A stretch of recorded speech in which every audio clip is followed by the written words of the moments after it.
with that, I do want to stop sharing my screen and introduce our next three contributors to the panel. So specifically, I'm pleased to introduce three students who are in their bachelor's programs at different universities in North America. The first is Jessica Ulbikas, who is an undergraduate student at the University of Guelph. I'd also like to introduce Celeste Chadwick, who is an undergraduate student at Iowa State University. And we may have a third individual, Clay Johnson, joining us, who is a student at the University of Tennessee, Knoxville. Thank you.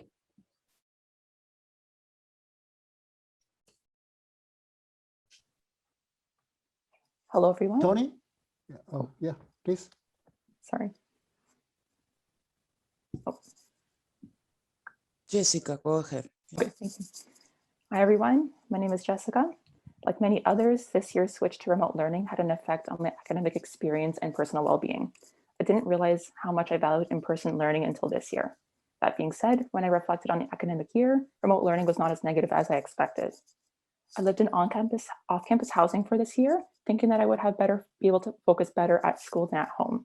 Because of this and being disciplined as I have been in previous years, my academic performance did not really change. I try to replicate in-person learning by planning out my days with a daily agenda and sticking to a schedule. I found it was important to have a sense of urgency to get work done. At the same time, it was much easier to be distracted by social media or my electronic personal devices. To prevent this, I did not put my phone on my desk, and I closed non-related school tabs and applications on my computer while I was working.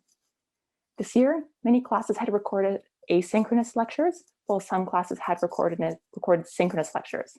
I preferred asynchronous lectures in order to feel a sense of community amongst peers in the classes, but the major benefit of synchronous lectures was having a record of what was said that I could refer back to if I needed to.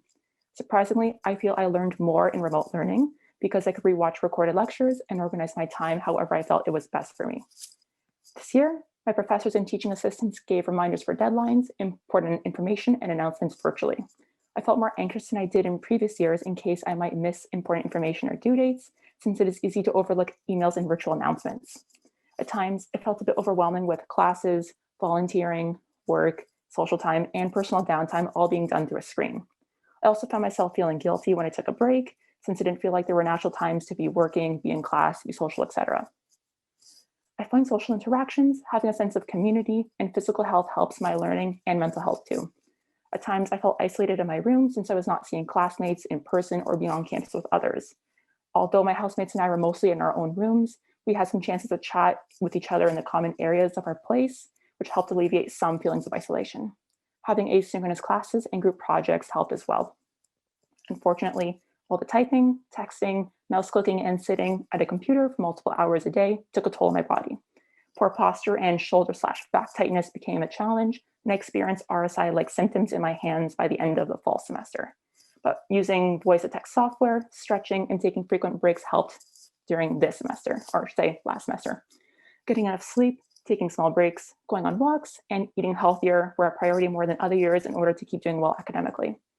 In conclusion, this experience has shown me that there are merits to both remote and in-person learning, and that I prefer a hybrid approach to learning. Thank you all for listening.